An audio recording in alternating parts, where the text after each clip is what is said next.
Then the Jews went for 70 years of exile, called Galut Bavel, the Babylonian exile, right? 70 years, and 3,408. Second Bet HaMikdash, the second temple, exists for 420 years, 10 years more than the first one, and it was destructed 3,828.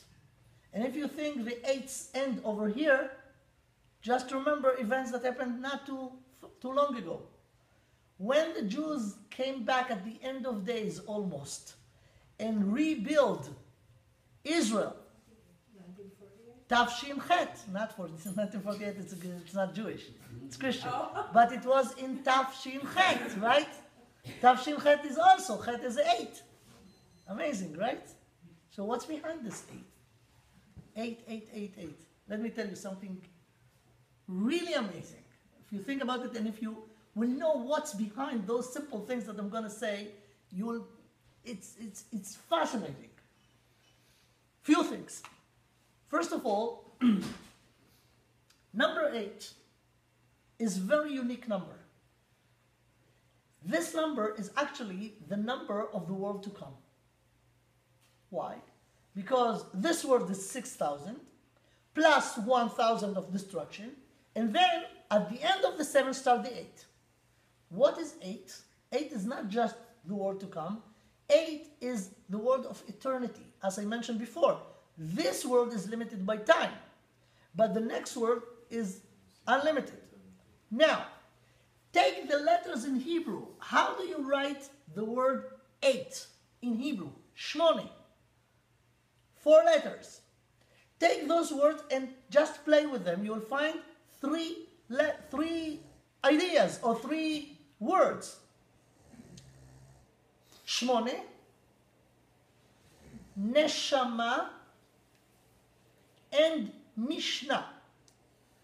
And there is a deep connection between all of them. Shmone, Mishnah, Neshama.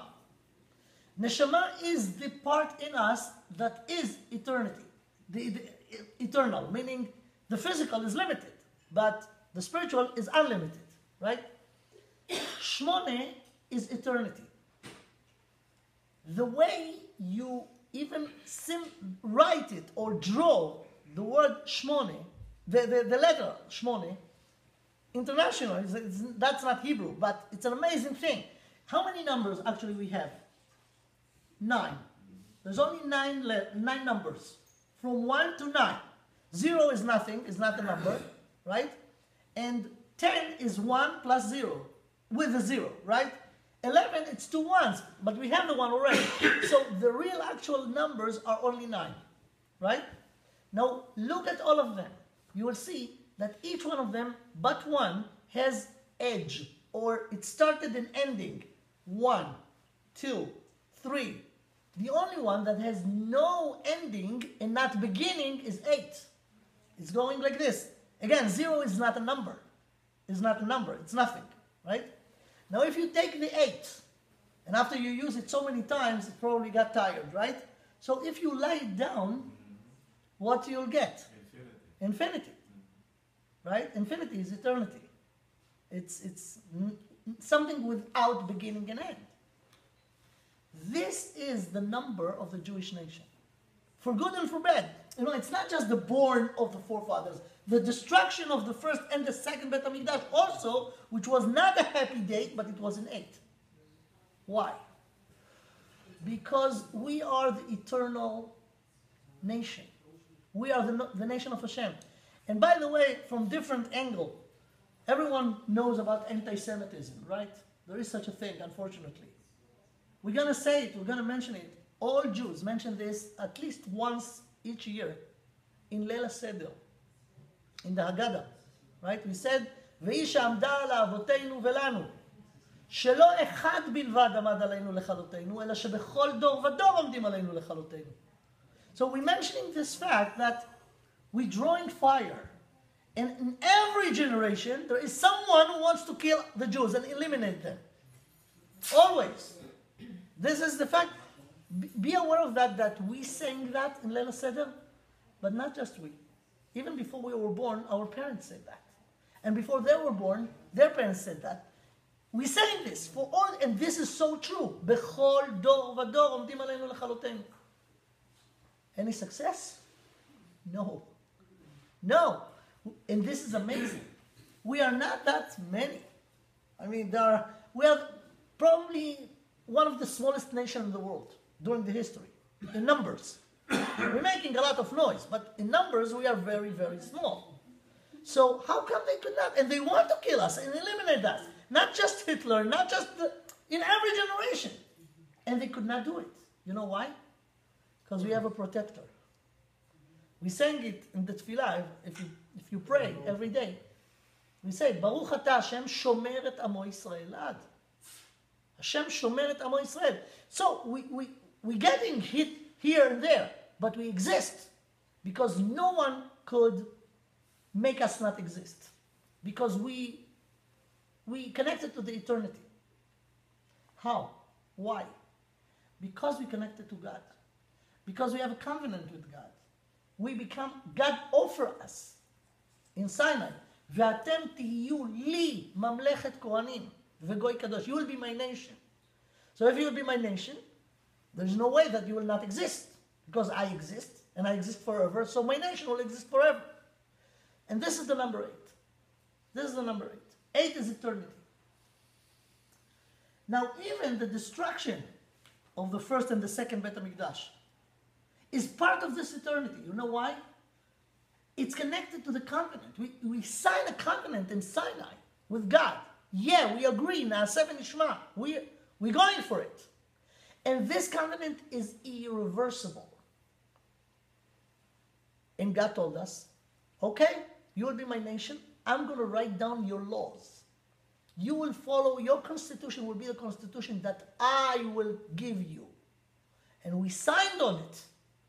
And God told us, listen, you accept it, but now you have to know.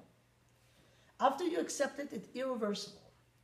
You have free choice, free will, as individuals and as a nation, to fulfill your obligation to the Torah or not.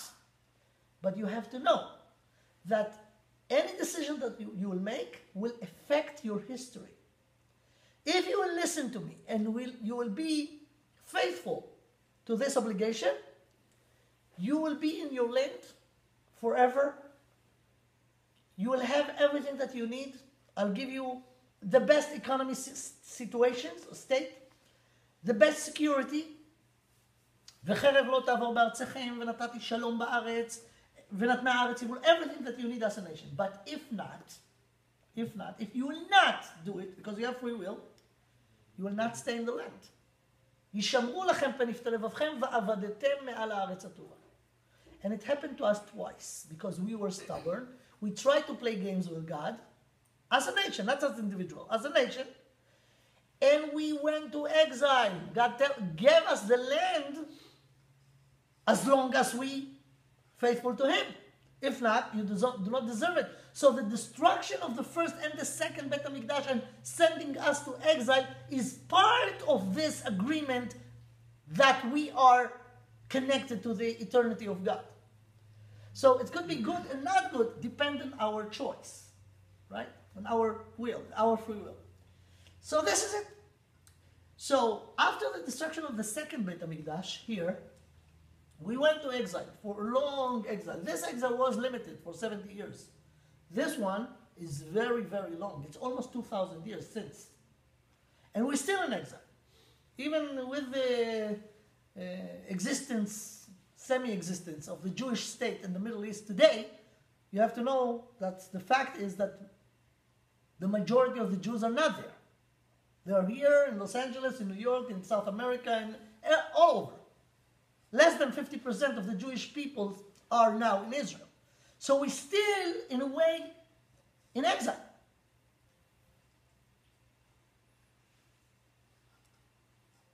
Where this leads us? I just give a review from the beginning. We are now here, in the year 5776. Now add this to the information that I presented before. The frame of the frame of the time for this world is 6,000 years. Out of this 6,000 years, 5,000 passed. And 3/4 and a little bit more from the 6 millennia is also behind us. How much time we have left until the end of the 6,000? 2 to 4. 2 to 4. 2 to 4. It's not a lot. We are at the end of days, right? And there is something unbelievable if you look at it. I mean, it's not just a theory what I just present over here. It's backed up with facts. The Torah says, it's written in the Torah and the Nevi'im and the Ketuvim, that if the Jews will be stubborn and try to play games with God and not fulfill His Torah, they will go to exile. The Torah said that there. Moshe Rabbeinu wrote it in the Torah 3,300 years ago. It's mentioned in the Torah in a few places that you're going to go to exile. But the Torah says that even if you will go to exile, you should be punished as a nation because you didn't fulfill. The exile will not be forever. At the end of days, the Torah promised that Hashem will gather the Jews from all over the world and bring them back to the land of Israel. It's mentioned in the Torah in many places. In many places. Vesham, I just quote in Hebrew quickly. From the end of Sefer Dvarim, Deuteronomy, at the end. Moshe Rabbeinu said that before he passed away. He says, ושב השם אלוקיך את שבותך וריחמך, ושב וקיבצך מבין כל העמים אשר הפיצך השם אלוקיך שמה. Hashem will gather you at the end of days from all the nations, and He will bring you והביאך אל הארץ אשר ירשו אבותיך וירשתה. He will bring you back to the land that He promised to our forefathers, Abraham, Yitzchak, ויעקב, וירשתה, and you will dwell there. ותבך וירבך מאבותיך. And He will make you multiply in a better situation than it was in the beginning. So there is a notion that every Jew should know, or, during the history of this 2,000 years of exile, every Jew who pray to God, we have to pray to God 3 times a day, Shacharit, Mincha, Ve'arvit, and we say Tfilat Shmoneh Esrei when you're standing and quietly we talk to God. There are 19 short blessings over there. One of them called Kibbutz Galuyot. תקע בשופר גדול לחירותנו, ברוך אתה השם מקבץ נדחי עמו ישראל. Millions of Jews during the history said this 3 times a day, each day. And they were sure that one day it's going to happen. Even though, if you go now 200 years, even 200 years back in the history. Let's just think about it. 200 years ago, where were our family? It will be, let's say, 4 or 5 generations earlier, right? The grandfather of your grandfather, of all of the people who sit over here now in this room, were somewhere in the world. Not in Israel, probably. Right? For how long? For almost 1,800 years.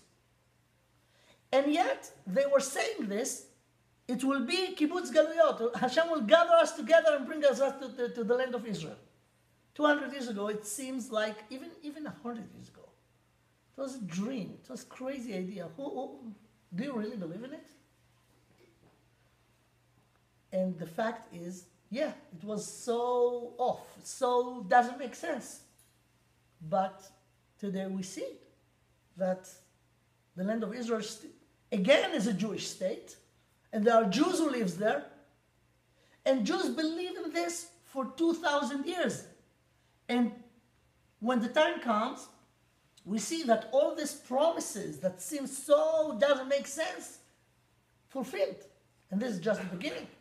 The same thing about the other things that the Nevi'im, the prophet, says going to happen at the end of days. There are a whole list of things. Let me just jump to there and show you the list. The list of the major events that every Jew, 3,300 years, knows, believe it's going to happen. Some of them happening today. Some of them is still ahead. Look at the list. Gathering of the exiles. the Torah mentioned that it will be in two parts, partial in the beginning and then total. Flourishing of the land of Israel, when we went to exile, became deserted. And this by itself, it's an amazing thing. Because the land of Israel by itself has a good quality, agriculturally, I mean. Eretz tova urechava, Eretz zavat chalav udvash. And Hashem says, if you will sin, and therefore I have to send you in exile, when you will be in exile, the land of Israel will be deserted. And when your enemies will want to come to sit over there to flourish it, they will not succeed to do this. There is a clear pasuk in the Torah, let me quote it to you. It's in Sefer Vayikra, in Leviticus. It says the following, והשימותי אני את הארץ, ושממו עליה אויביכם היושבים בה, ואתכם עזרי בגויים. If you will sin and you will be, I have to send you to exile, you will go to exile. What's going to happen to the land? It will be deserted. Vahashimoti, shmama, desert. And if your enemies will come, they will come and sit on it, but it still will be desert. When it will reflourish again? When you will come at the end of days. And it's also clear, very simple understanding of Pasukim verses in Yechezkel, in Ezekiel. He says that clearly. Let me again quote you by heart. He says the following. That it's in Perek Lamed Vav, chapter 36 in Ezekiel, Yechezkel. He says, ואתם הרי ישראל, ענפיכם תישאו, ופרייכם תישאו, ענפיכם תיתנו, ופרייכם תישאו לעמי ישראל, כי קרבו לבוא. Says the Gemara on this in Sanhedrin, if you want to know if the time of the redemption at the end of days is here already, go visit Israel. If you will find it still yellow and deserted, it's not the time yet. But if you will go and see it's green again, this is the time. Until 70, 100 years ago, Israel was a desert. A desert like the Sinai desert. It was the entire country, deserted. When Jews came, only when Jews came, it started to be green again. So we are in this process. And all this, all those things were written clearly. You could not argue with this. It's clearly written for years. It seems like you are cuckoo if you really think it's going to happen. And it happened. You just have to wait until the time will come. And then everything will happen. Let's see another few things. Eliyahu Hanavi and Mashiach. At the end of days, everyone, because Mashiach is so abstract. We saw during the years, 2,000 years, we were suffering so much. We were going from place to place. We have no place of ourselves. We were in exile. And we suffered so much. The Jewish people were yearning as a nation to be redeemed. So we always, there is a notion in Hebrew and in Jewish, mechakim la-Mashiach. We wait for Mashiach. But today, because so long time passed and Mashiach is not here yet, it's become like a joke. Are you, מה אתה מחכה למשיח? Are you looking for Mashiach? Meaning, in a way, it doesn't really something that you think gonna really happen. Right? It's not true. It's one of the 13 principles of the Judaism. You have to wait, anticipate Mashiach. And Mashiach will come. ואף על פי שיתמהמה, עם כל זה אחכה לו. And he might delay because of different reasons that we don't know. But it's going to happen. How do I know it? I do not believe in it. I know it. How? Because all the rest of the things that God promised us with the Nevi'im happened. And few years before it happened, it seems the most crazy idea. One of the things, let me give you an example, is Binyan Bet HaMikdash. It's mentioned in the Nevi'im a few times that Hashem will rebuild Bet HaMikdash, the third temple. And the third temple will never destroy it again. Okay? It's mentioned in the Tanakh a few times. But let me tell you something about this. If you want to look at it as a rational, logical, sane person, if someone will say, aside from, we sang it every day a few times, in Birkat Hamazon, in Tfilat Shmoneh Esrei, Bonei Yerushalayim, במהרה ייבנה בית המקדש, ייבנה בית המקדש במהרה בימינו. People could say, but if you think, is it really realistic? Let me tell you why it's not. Beit HaMikdash, the temple, the house of God, could be built only in one place in the entire world. Not here in Los Angeles, not in New York, not in Paris, not in London, not even in Tel Aviv. Only in Yerushalayim. And not in everywhere in Yerushalayim. There is only one mountain in Yerushalayim, which is the mountain of the house, Har Habayit. Now, if you think, if you say it, and you say it, your parents said it, 2,000 years, במהרה ייבנה בית המקדש במהרה בימינו. Aside from saying it, think about it. Is it possible? Today it's impossible. Why? Because in this very place there is a different building now, right? The Mosque of the Muslims. In order to build Beit HaMikdash, you need to take this building off. To take it off, it's to open the Third World War, right? It's not realistic. And yet, we're saying it every day. Do we really believe in it? So the one of us who know that the Torah is serious really believe in it. But we also realistic, right? So I'm not saying go now, build it. It's not up to us, it's up to Hashem. When He will decide. You cannot decide to build Beit HaMikdash. But is it possible? The question is, how do you look at it? If you look at it from the reality, what you call reality, it's completely impossible. But if you look at it from the precedents that we have about events that few years before it's really happened, it was a dream. It was, someone who will believe in it could consider crazy. Let me give you one little example about this. Let's go back in history, not 2,000 years. 70 years, approximately, 70 years ago. 70, let's say 74. 74 years ago. Go back to the history. We are now in the year 1942. I'm going to take you to Europe. I'm going to take you to Poland. What's the situation of the Jewish nation at the year 1942? Trains from all over Europe bring Jews to Auschwitz to kill them. And every day, thousands of Jews were just burned in Auschwitz.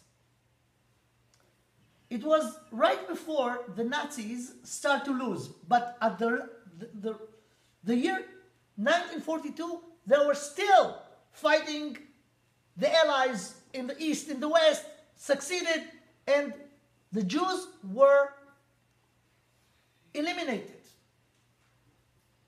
Now imagine two Jews in America, in New York, standing under the Empire State Building. And one of them just says to his friend, "You heard the news? You heard what's going on?" And they didn't know to the full extent what was going on, but they knew that something not too good happened to the Jews in Europe. Imagine that one will ask his friend, "You want to bet that within 6 years from now, in the Middle East, will establish a Jewish state 6 years from now. 24 years from now, this state will produce an army that will make an operation that the best armies in the world will learn how to do operation." I'm talking about Entebbe operation in 1976, right? Now imagine again, 1942. If this person will put $1, even one dime on this bet, he will consider crazy, insane. In 6 years? What are you talking about? It seems that finished, no more Jews in few months. And it happened. What I want to show, that few years before it's gonna happen, it will look that this is the most crazy idea they could think about. And it happened. And we have to know, our history is not normal. The problem of Jews, and for sure non-Jews, that they try to fit us, and what happened to us as Jews, as a nation, with the rules that the world run on. We are not going under these rules. Anything that's considered normal or logic, if you want to know what's going to happen to the Jews, take the logic, take it to the other side, most likely that's what's going to happen. We are not normal. We are not normal nation. And no one could predict anything, only God. And he gave a very, very detailed prediction. And those are the things that are going to happen. Eliyahu Hanavi, Mashiach, there are two Mashiachim, Mashiach ben Yosef, Mashiach ben David, it's a whole big story by itself. There is a big war called Milchemet Gog uMagog. By the way, I just last week put a series of lectures, 2 out of probably 4 or 5, about Milchemet Gog uMagog in details. This one in English in my website. I could refer you if you want later to look at it. Milchemet Gog uMagog. Then will be Shalom Olami, a world peace forever, will be no more wars, but degree only after the big war, the biggest war ever, called Milchemet Gog uMagog. Then will be the third temple will be rebuilt, the prophecy, the prophets movement will start again, everyone will be a prophet. Little children, again, there are verses on all of this in the Tanakh. Then there are 2 big things, Tchiyat HaMetim, the resurrection of the death at the end of days, and Yom HaDin HaGadol VaHaNorah. Each one of those things is an issue that need to learn, and I have about each one of them about series of lectures, about each one of those. I mean, the details that we have in the Torah about it. Very interesting, fascinating. All of these things gonna take place in the next 224 years. All of them. All of this should be fulfilled until the end of the 6,000. And it's gonna be. How do I know? How I could be sure about it? Because in the list there is a list. Part of the list start to be actualized. And everyone could check it and everyone could be aware of this. Like, again, doesn't make any sense that the Jews or any nation that went to exile after thousands of years will come back. It doesn't make any sense. And we knew it, we believed in it, and we are in the generation that really see it in our eyes. I was born in Yerushalayim. Many of you are Israelis, right? You are here temporarily, but we are there, right? We was born there. If you ask our forefather, let's say, again, 5 generations ago, do you really believe that your grandson, granddaughter will be born in Haifa, in Tveria? They will say, wow, you're really dreaming. But it happened. It happened. And everything gonna happen exactly the way Hashem said it, because Hashem is running the show. Hashem is the creator of the universe. He is in full control of the universe. There is a program. There is a plan. And everything gonna go according to the plan. And this is the plan. Yeah. So after all this 6,000 years, when everything will be so good, then according to your words, the world will be distracted? Yes, okay. You want me to go there? I'll go there. I want to reach to get to this later, but if you ask it, I'll do it now. Yeah. But you say also from the 6,000 to the 7,000 years will be something. That's what she said. You know what this something, if you remember, you do not remember what the something is. You know what is this? Destruction. Yeah, it will be a destruction. Remember that? 1,000 years? I said that, no, before. You missed it. The world will be destructed. So she asked a very good question. Okay, so everything go to end in good. In Binyan Bet HaMikdash, in kibbutz galuyot, everything will be good, and then everything will be destructed. So what's the point? Okay? So let me finish with this. We could not do more than that, but let's just relate to this thing. We have to understand these numbers. I tried to explain a little bit about the 8, but we have to understand the 6. 6,000. Why? Why 6,000? Why not less or more? What is the 7? And now the 7 seems very, very scary. Destruction. Let's go again to the source. Shita alfa shnaya ve'alma, 6,000 years, for 6 millennia the world will exist, and 1 millennia destroyed for the entire 1 millennia. So what is this 7 millennia means? And what is the 6? Why 6? So in order to understand this again, let's go back to the beginning of the Torah, and then I'll show you the levels as we spoke about them in the beginning, the 4 levels, Pardes, Pshat, Remez, Drash, Vesod. Okay? Everything is written in the Torah, but in the layers. Let's start from the Pshat, from the simple understanding of the verse. The first chapter in Genesis, the beginning of Parashat Bereshit, described the 6 days of the creation. Right? After the 6 days come the 7th day. Here's the description of the 7th day. It's in the 2nd chapter of the Tanakh, the first 3 verses. Okay, Genesis, 2nd chapter, verses 1 to 3. You familiar with that? Yeah. Every Jew should know it by heart. You know why? This is the Kiddush of Shabbat. This is the Tefillah of Shabbat. But let's see what's written over here. ויחולו השמיים והארץ וכל צבאם. ויכל אלוהים ביום השביעי מלאכתו אשר עשה. If you want the English, you could read it by yourself over here. I will read the Hebrew. I'll tell you why. Because I want to show you things that only in the Hebrew it's written, and only in the Hebrew you really understand. And that's what I said before, that any translation is diminishing the meaning. Okay? The 7th day, let me say something that will seem very simple in the beginning.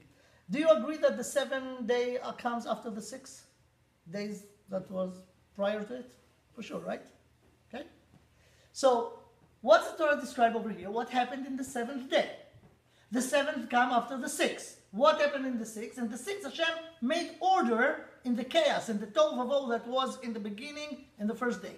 V'aretz hayta tohu vavohu, and then comes the first, the second, the third day, and every day things come in order. Okay? Now we got to the 7th.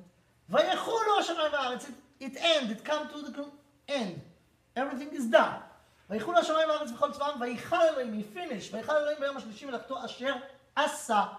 Be aware of this word, asa. What asa means in Hebrew? Create. He had done. Done. Asa is done. Asa. But it's mentioned in a past. Asa. And it's very clear. Why? Because it's talking about the thing that happened before. So, asa. He had done. וישבות ביום השביעי מכל מלאכתו אשר עשה. Okay? That he had done. Again the word עשה in a past term. Now continue. ויברך אלוהים את יום השביעי ויקדש אותו כי בו שבת מכל מלאכתו אשר ברא אלוהים לעשות. It's a mistake in grammar. What's לעשות? It's future. לעשות. But why? We're talking here about the thing that has done in the past. Why לעשות? אשר ברא אלוהים לעשות created to make. What do you mean to make? He did. He done. Those things done. And it's mentioned twice before. Asa. Why לעשות? I have to tell you, people could say this Kiddush and this Tefillah 70 years. Every Shabbat. And they will never pay attention to this. So, nothing is just by chance. And let me show you over here. The pshat is, the pshat, the simple understanding is talking about the 6th day of the creation. There is a slight problem with the grammar. Okay, but people say, you know what? People do not really give a credit to the Torah and say, you know what? They didn't know really exactly how to write it down. They write it this way, that way. Who cares? You forgot one thing. God dictated the Torah to Moshe. And every time that you find out that there is a mistake, there is no mistake. It's on purpose. There is a reason. There is a reason. In the simple level, you do not understand the reason. Now let's go to the information that we have in the deepest level. One of the Parshanei HaMikra, those who help us to explain, to understand the meaning of the words, aside from Rashi, which is a famous commentator, right, was the Ramban. Ramban, Rabbi Moshe ben Nachmanides, if you heard about him, he wrote the whole explanation about the entire Torah. Now, the explanation is not what I think about it, what he think about it. He just summarized to have the things that was given to Moshe in the deepest level. Let me show you what the Ramban says about this word. Asher bara Elokim la'asot. Says the Ramban. Asher bara Elokim la'asot ודע. כי נכלל עוד במילת לעשות, כי ששת ימי בראשית הם כל ימות עולם. כי קיומו יהיה 6,000 שנה. The word לעשות is not by chance talking about a future. It's a hint to the future of the universe, the future of the creation. It was created in 6 days, but it's going to exist for 6,000 years parallel to the 6 days. And this is the meaning of the la'asot in the term of future. La'asot. Kiyumo, the existence of the world will be for 6,000 years. Okay, but why? Why 6? Why not 7? Why not 8? Why not 75? Why 6? And here's the secret. God created the world, and at the 6th day of the creation, he created Adam. And when he created Adam, he actually deposited the word to him and said, you know what, I created it, you're going to run it. נעשה אדם בצלמנו כדמותנו וירדו בגדת הים. You're going to rule it. You're going to manage it. He gave him one instruction, one commandment. He put him in the Garden of Eden and he told him, all the trees are for you to eat, but one. There is one tree called Etz Hada'at Tov Hara, the tree that in it there is ability to differentiate between good and evil. Don't eat from this tree. If you will eat from this tree, you're going to die. And he ate, because he has free will. He could do against what Hashem told him, and he did. And that was the sin, Chet Adam HaRishon. And he brought on himself death. By the way, this is also an amazing thing. I see that you're very tired. I don't know why, because I am the one who came from New York today. And for me, now it's after midnight. But you seem tired, so I have to cut it. So I'll just say in a few minutes something that needs much more time, because I have to take into account, the situation over here.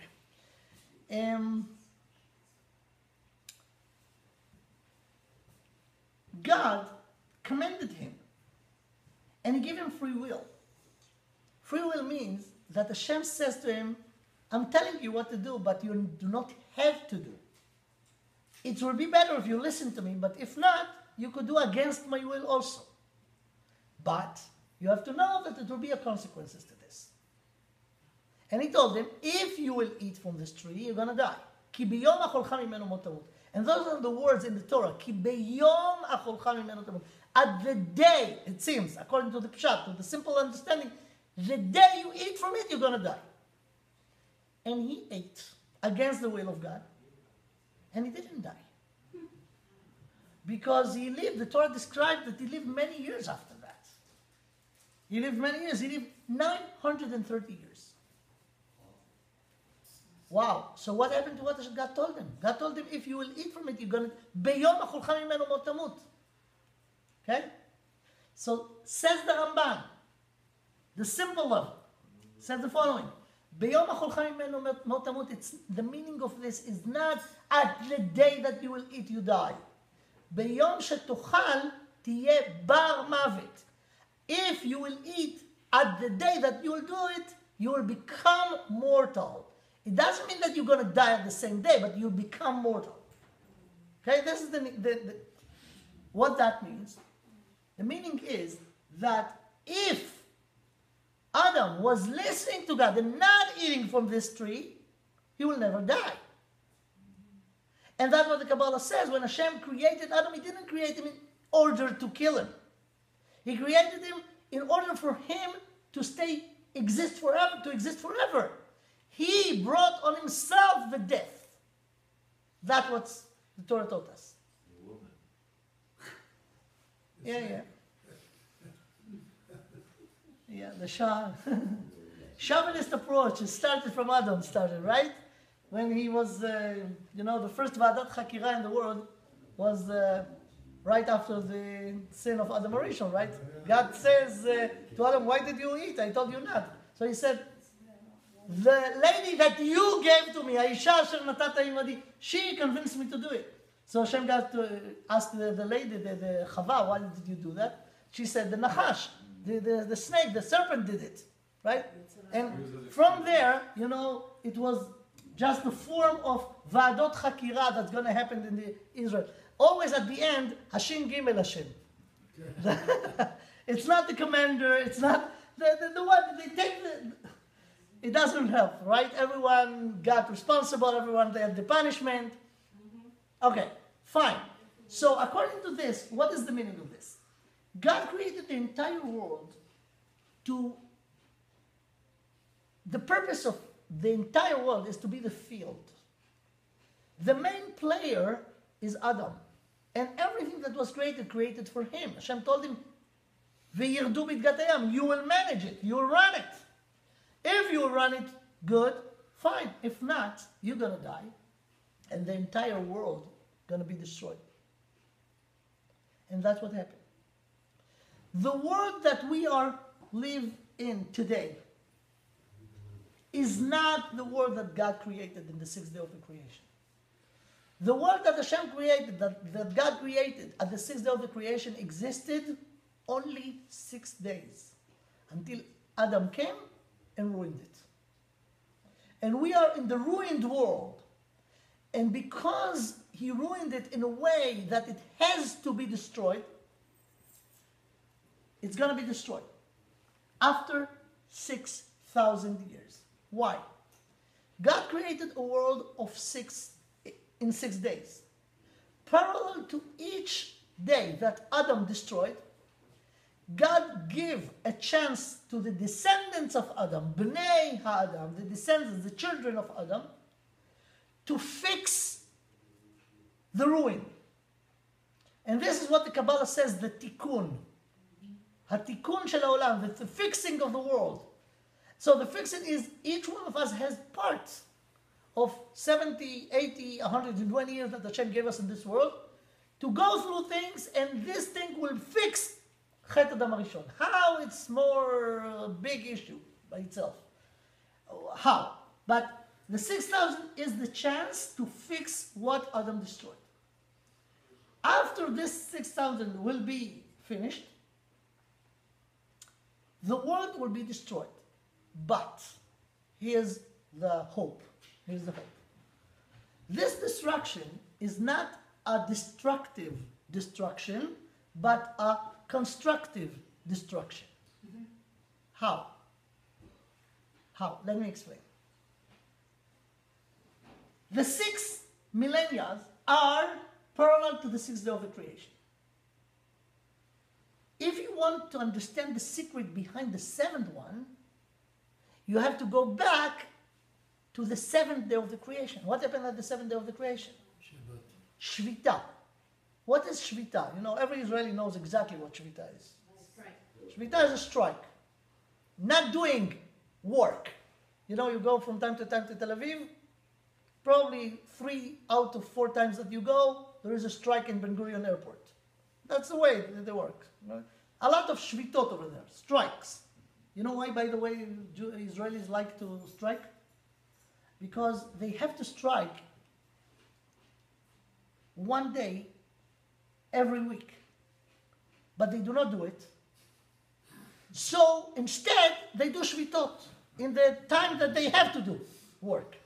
Because יהודי ושבת הולך ביחד תמיד. אין יהודי בלי שבת. There's no way that יהודי will be בלי שבת. So we're not kicking me the Shabbat, they're doing shvita. Right? Okay, well, that was a joke. I mean, it's a cynical joke, but it's true. Anyways, Shabbat is a shvita. Don't do work. This is Shabbat. What was the first Shabbat? The Shabbat of God. After he finished to create the entire universe in 6 days, okay, things got to their goal. Now we have to stop. So he stopped for 1 day. The secret of the 7 millennia is the secret of Shabbat. What is Shabbat? Shabbat is the best day in the Jewish calendar for people who keep Shabbat. This is the most amazing day. We love Shabbat. I love Shabbat. Shabbat, every Jew during the history loved Shabbat.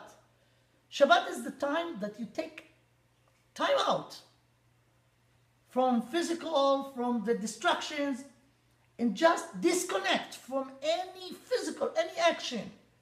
What for? To dedicate this day to look at the meaning of yourself, the meaning of the Jewish nation. This is the day that make us a nation when we didn't have a land, a country, an army. But we are Jews. We were Jews. You know, there is a famous thing that someone point out. יותר משעם ישראל שמר את השבת, השבת שמרה את ישראל. More than the Jews keep Shabbat, the Shabbat kept the Jewish nation as a nation in exile when they have no common language, no land, but all of the Jews, wherever they were in the world, keep Shabbat. And Shabbat make us connected wherever we are. So, for a person, a Jew who keeps Shabbat, Shabbat is the most amazing day. I'm not dealing with the means, I'm dealing with the goal. This is the purpose, to think about the purpose, the meaning of life, the meaning of the Jewish nation, the mission that we have in history. That was Shabbat. So people who understand what Shabbat is, for them is the most favorite day in the week. But unfortunately, there are many Jews who have no clue what Shabbat is. And for them, it's a regular day like every other day. If you'll take a secular Jew, a Jew who didn't keep Shabbat, and let him, for the sport. It's not for, he didn't decide to start to be Shomer Shabbat or Shomer Mitzvot. If he will try, just, for fun, to keep one Shabbat, but the way it is, according to Halacha exactly. You know how this Shabbat will look like in his, what will be the experience of this guy? He will be miserable if you really want to keep Shabbat. No music, nothing. You could not drive, nothing. So you will feel, so what is this? I'm in jail. I could not do this and this and this and this. I could not open the fridge. Why? If I didn't turn off the light inside and open the fridge, I caused the light to come to go on. I cannot do it on Shabbat. You want a cup of coffee. If you didn't have an urn that is still, the water was boiled from before Shabbat, you could not have coffee. You didn't open the air conditioner. You forgot, okay? Stay in heat. You're in New York. It's freezing day. You have no heat. Okay, that's it. So for people who do not keep Shabbat, Shabbat is the most scary day. It's really a threat, right? That's what's going to happen at the 7 millennia. The 7 millennia is disconnecting. This is the meaning of destruction. It's not destruction meaning not exist. It's disconnection from physicality, but a spiritual existence. Shabbat is a holy day. So we're going to have Shabbat for 1,000 years. This is the secret of the 7 millennia. So the 7 millennia, it's not distracting the world, but there's no meaning anymore to any physical thing. How things will look like, we do not know. But we know it will be a Shabbat of the universe for 4,000 years. In Motzei Shabbat, when we'll do Havdalah, after we finish the 10,000, the 7,000, the 1,000 years in the 7, then we will go to the eternity, which is non-limit of time and space. Again, we could not imagine even what is this, but that's what the Kabbalah told us. This is the world to come. So we just touch a drop from a big information about this topic, this world and the world to come. There is a lot more, but again, we have to take into account the limitation of time and space and tiredness, and end it over here. Look what we have all. If we'll have time, it's probably going to be a series of lectures to finish all of this, to understand all of this. But here it's the end of it, okay? So we got to the end, and any one of you who wants to hear more, first of all, to hear this lecture again, if you didn't get it because you were not really focused, okay? And B'ezrat Hashem, I'm going to put it tonight on the internet. I have a whole website on the internet, on YouTube. This is the address. You could write it down. Over there I have so far, Baruch Hashem, 350 classes of an hour and a half long each. Most of them are in Hebrew, but out of the 350, probably 100 or maybe a little bit more are in English, my English. So you could hear to them, on them, become knowledgeable, smart, and proud Jews. Okay, this is it. Thank you. Thank you very much for Gabriel Chaim to invite us.